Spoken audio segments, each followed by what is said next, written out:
Estas férias leve o Observador no bolso. Na praia, no campo ou entre viagens, acompanhe toda a atualidade sem limites. Assine com 40€ de desconto e habilite-se a ganhar uma estadia de 2 noites num dos hotéis boutique da Small Portuguese Hotels. Este verão, desligue da rotina, não da informação. Assine em observador.pt.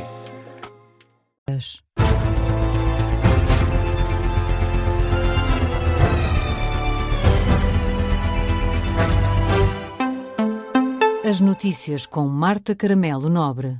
Boa noite. Começamos com a crise migratória em Ceuta. O Conselho da União Europeia convocou para este sábado uma reunião do Mecanismo Integrado de Resposta Política a Crises para abordar a emergência migratória no enclave espanhol de Ceuta. O objetivo é que os 27 Estados-membros do Bloco Europeu tenham a possibilidade de debater e gerir esta situação que já desencadeou uma crise diplomática na Europa, com vários países a ponderar suspender o acordo de livre circulação europeu. É o que adianta um porta-voz da presidência irlandesa do Conselho Europeu, do Conselho da União Europeia.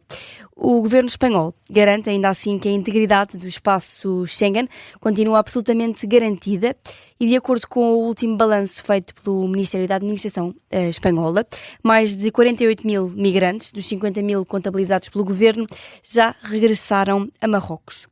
Em Portugal, o primeiro-ministro já rejeitou suspender os acordos do espaço Schengen.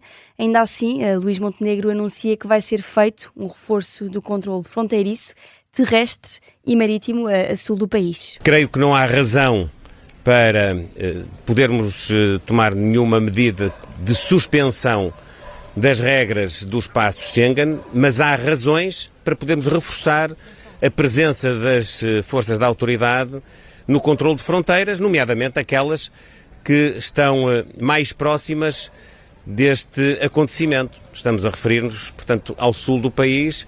Isso nós faremos, é aquilo que nos parece mais adequado.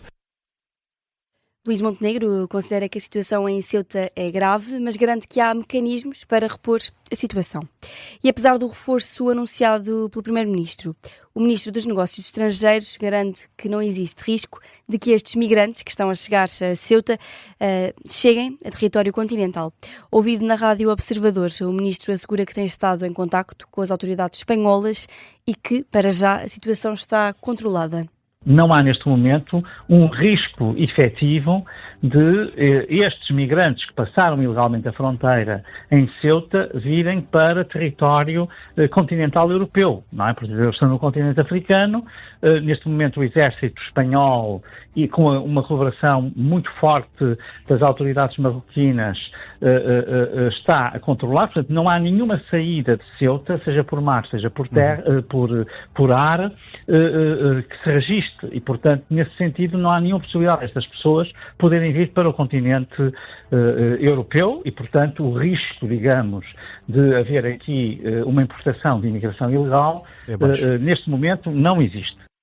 Apesar da situação estar controlada, o Ministro adianta que vão decorrer reuniões na União Europeia para discutir a necessidade de um maior controlo fronteiriço. E, evidentemente, que a questão do rigor no controlo das fronteiras tem de ser discutida. Portanto, independentemente desta crise ter agora uma solução que não agrave, digamos, que não venha a impor restrições em Schengen, etc., mesmo que tenhamos essa solução, que é o que parece desenhar-se, isto não dispensa, em primeiro lugar, um reforço do controle de fronteiras externas da União Europeia, não dispensa um diálogo com o governo espanhol. O Ministro dos Negócios Estrangeiros, Paulo Rangel, em entrevista à Rádio Observador esta sexta-feira. O Presidente da República sublinha que, de acordo com o Governo, a situação está controlada e, por isso, rejeita a necessidade de medidas contra o espaço Schengen. António José Seguro diz que acompanha as medidas anunciadas pelo Executivo e considera, por isso, que não há, para já, necessidade de outro tipo de decisões em relação ao espaço Schengen. Traria consequências para a economia, para a vida das pessoas, sobretudo numa altura em que muitos dos nossos imigrantes vêm para Portugal, numa altura em que existem muitas trocas comerciais entre Portugal e Espanha, que teriam consequências, obviamente, negativas. E com a informação que tenho, não me parece que estejamos ao nível dessa exigência. declarações do Presidente da República à margem do Festival Internacional de Música de Marvão. Falamos agora do incêndio em Valpaços, no concelho de Vila Real. O combate à frente do incêndio na zona de Mirandela e Vinhais continua a evoluir de forma favorável. É o que dá conta o último balanço feito pela Proteção Civil, perto da meia-noite, à agência Lusa. O comandante regional do Norte, Albano Teixeira, explica que a descida da temperatura e o aumento da umidade durante a noite estão a facilitar o combate às chamas. Esta hora mantemos os meios de trabalho na frente 2, que é aquela que nos está a oferecer maior preocupação e maior empenho dos meios, e temos o combate a evoluir favoravelmente. Portanto, esperamos que assim continue ao longo da noite, para amanhã termos boas notícias. Declarações do comandante de Proteção Civil Regional do Norte. Segundo a página online da Proteção Civil, a esta hora no terreno estão mais de 800 operacionais, acompanhados de cerca de 300 veículos. António José Seguro pede conclusões rápidas sobre os casos que envolvem o Ministro da Administração Interna. O Presidente da República apela a que se preserve a dignidade das instituições e, sem adiantar muito mais, o chefe de Estado sublinha apenas que tem estado atento. Eu tenho acompanhado toda essa situação, acompanhei também os esclarecimentos que o Sr. Ministro teve a oportunidade de dizer, mas não vou entrar em nenhum detalhe. Está a decorrer um processo de investigação no âmbito da Procuradoria-Geral da República e o meu desejo é que rapidamente esses processos que estão em investigação, quer da violação do espaço e do gabinete de um deputado, quer as situações que estão a ser observadas do titular do Ministério da Administração Interna como diretor da Polícia Judiciária, possam ter conclusões e apuramento de responsabilidade. António José Seguro garante que mantém a confiança na Polícia Judiciária, diz que todos temos responsabilidade de preservar a dignidade das instituições. Eu continuo a confiar na Polícia Judiciária portuguesa. Continuo a confiar nas mulheres e nos homens que fizeram e fazem daquela instituição uma das instituições mais apreciada pelos portugueses, numa área muito sensível do combate à criminalidade. E por isso quero deixar esta palavra de total confiança na Polícia Judiciária portuguesa. Em declarações aos jornalistas em Santarém, o Presidente da República garantiu ainda que tem estado em contacto permanente com o Primeiro-Ministro. Luís Montenegro garante que Luís Neves está disponível para ser escrutinado no Parlamento e acusa a oposição de não conseguir acordar as condições para que isso aconteça.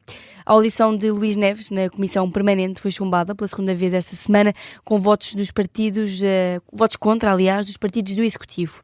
O Primeiro-Ministro lamenta que o Parlamento não tenha condições de convergência. Eu considero, e tenho a certeza absoluta, que o Sr. Ministro da Administração Interna, como qualquer outro Ministro do Governo, estão disponíveis para o escrutínio político, nomeadamente em sede parlamentar.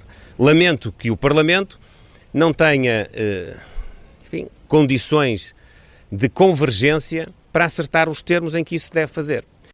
O Primeiro-Ministro, em declarações aos jornalistas em Vila do Conde, Luís Montenegro pede que não se apontem culpas ao Executivo, uma vez que são os partidos que não chegam a acordo. Na atualidade internacional, 4 mortes e mais de 10 feridos na sequência de ataques russos com recurso a mísseis balísticos em Kiev. É o que adianta o jornal ucraniano Kyiv Independent, que cita autoridades locais. Numa publicação na rede social Telegram, a administração militar da cidade de Kiev adiantou que os ataques atingiram vários prédios e garagens na capital ucraniana e são ataques que continuam nesta altura a decorrer, pelo que a extensão total dos danos ainda não está clara. É também o segundo ataque, o segundo ataque de grande escala da Rússia contra a Ucrânia em apenas 48 horas. Os Estados Unidos e Israel estão a elaborar um plano para bombardear infraestruturas energéticas no Irão.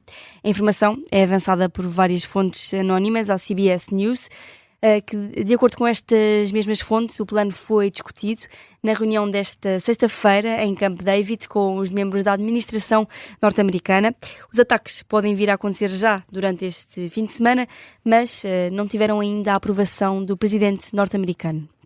E fechamos este jornal com o desporto. Este sábado, o Futebol Clube do Porto e o Torriense vão entrar em campo para jogar a Supertaça Cândido de Oliveira.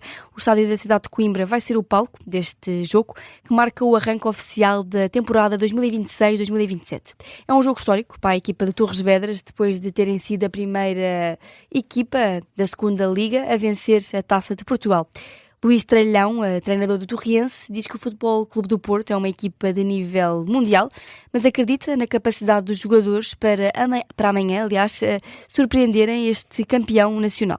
Porque não é? Porque não? Quer dizer, a Taça de Portugal nunca ninguém tinha ganho da segunda Liga, tinha ganho a Taça de Portugal. Nós acreditávamos que poderia acontecer, e temos muita confiança naquilo que podemos fazer. Podemos criar dificuldades a qualquer equipa. E num jogo, tudo pode acontecer. Tudo aconteceu naquele dia com o Sporting. É uma competição, obviamente estamos aqui porque aconteceu esse dia e muitos outros dias na Taça de Portugal. Atenção, não foi só por esse dia. E contra o Porto acreditamos, como é óbvio, que podemos voltar a fazer, e os jogadores sabem disso. Hoje falei disso com eles. Já o treinador do Porto, Francesco Farioli, não poupa nos elogios ao percurso do Torriense. Ainda assim, garante que a equipa do Futebol Clube do Porto está focada em não vacilar amanhã. I think they did an amazing journey. Of course, Diogo mentioned the final.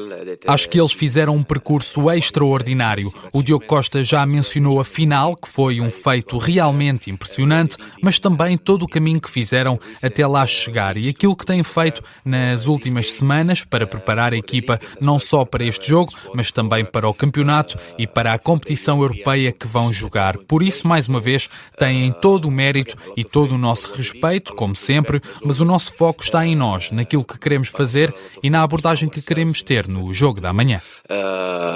And the approach that we want to have in the game of tomorrow. Antevisões dos treinadores do Torriense e do Futebol Clube do Porto, que jogam este sábado a Supertaça para ver quem levanta o primeiro troféu da época. Ponto final neste jornal das 4. O essencial das notícias está de regresso às 5, aliás. Até já.